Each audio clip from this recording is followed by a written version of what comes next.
ऋग्वेद क्यों पढ़े? 3 कारण। ऋग्वेद का अध्ययन क्यों आवश्यक है?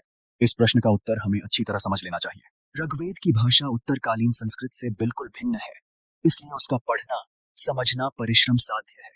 आजकल का कोई विद्वान इतना परिश्रम करना क्यों स्वीकार करे? आज हम ऋग्वेद क्यों पढ़े?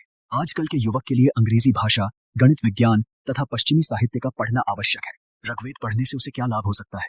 शायद कुछ लोग कहें कि ऋग्वेद के मंत्रों में सुंदर कविता पाई जाती है। वह कविता जो हिमालय से निकलने वाली गंगा नदी के समान ही पवित्र और नैसर्गिक है, जिसमें कृत्रिमता नहीं है, भावभंगी नहीं है, अलंकार नहीं है। यह कुछ हद तक ठीक हो सकता है, लेकिन आज जबकि साहित्य के रसिकों को वाल्मीकि रामायण और कालिदास रचित अभिज्ञान शाकुंतलम तक के पढ़ने का समय नहीं है, कविता के लिए ऋग्वेद को पढ़ने का प्रस्ताव हास्यास्पद मालूम होगा। दार्शनिक विचारों के लिए भी ऋग्वेद को पढ़ना अनावश्यक है। तर्क जाल से सुरक्षित तेजस्वी सूत्र ग्रंथों वाले षड दर्शनों को छोड़कर दार्शनिक सिद्धांत प्राप्त करने के लिए ऋग्वेद की तोतली वाणी किसे रुचिकर होगी? प्लेटो और अरस्तु, देकार्ते और लॉक, कांट और हीगल के स्पष्ट विश्लेषण को छोड़कर ऋग्वेद की प्राचीन कविता गर्भित फिलॉसफी से किसे संतोष होगा? कुछ लोगों का यह विचार भी है कि वेद ईश्वर की वाणी और ज्ञान के अक्षय भंडार हैं। सौभाग्य या दुर्भाग्यवश आजकल के स्वतंत्र चेता विचारक संसार की किसी पुस्तक को ईश्वरकृत नहीं मानते, क्योंकि जो पुस्तक हिंदुओं के लिए पवित्र है और मुक्ति का मार्ग बताने वाली है, वह ईसाइयों, यहूदियों या मुसलमानों के लिए घृणा की चीज हो सकती है। इसलिए यदि हम वेदों के सार्वभौम अध्ययन के पक्षपाती हैं, तो हमें ऊपर के प्रश्न का कोई और उत्तर सोचना पड़ेगा। आधुनिक काल में ऋग्वेद का सम्मान और उसके अध्ययन में रुचि बढ़ जाने के 3 मुख्य कारण हैं।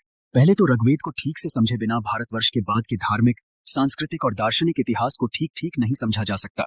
इसलिए भारतीय सभ्यता और संस्कृति के प्रत्येक विद्यार्थी का यह कर्तव्य हो जाता है कि वह वैदिक काल का ठीक अनुशीलन करे। हिंदू जाति और हिंदू सभ्यता की बहुत सी विशेषताएं ऋग्वेद के युग में बीज रूप में पाई जाती हैं, जिनका क्रमिक विकास ही हिंदू जाति का इतिहास है। दूसरे, आदिम मनुष्य की मानसिक स्थिति समझने का ऋग्वेद से बढ़कर दूसरा साधन हमारे पास नहीं है। यदि हम मनुष्य को समझना चाहते हो, जो कि दर्शन शास्त्र का ही नहीं, ज्ञान मात्र का उद्देश्य है, तो हमें मानवता के क्रमिक विकास का अध्ययन करना ही होगा। मनुष्य को किसी एक क्षण में पकड़कर ही हम नहीं समझ सकते। मानव बुद्धि और मानवीय आकांक्षाओं की गति किस ओर है, मानव जीवन अंततः किस ओर जा रहा है, इसको समझने के लिए मनुष्य के इतिहास का धैर्यपूर्वक अध्ययन करना आवश्यक है। एक तीसरा कारण भी ऋग्वेद का अध्ययन बढ़ने का उत्पन्न हो गया है।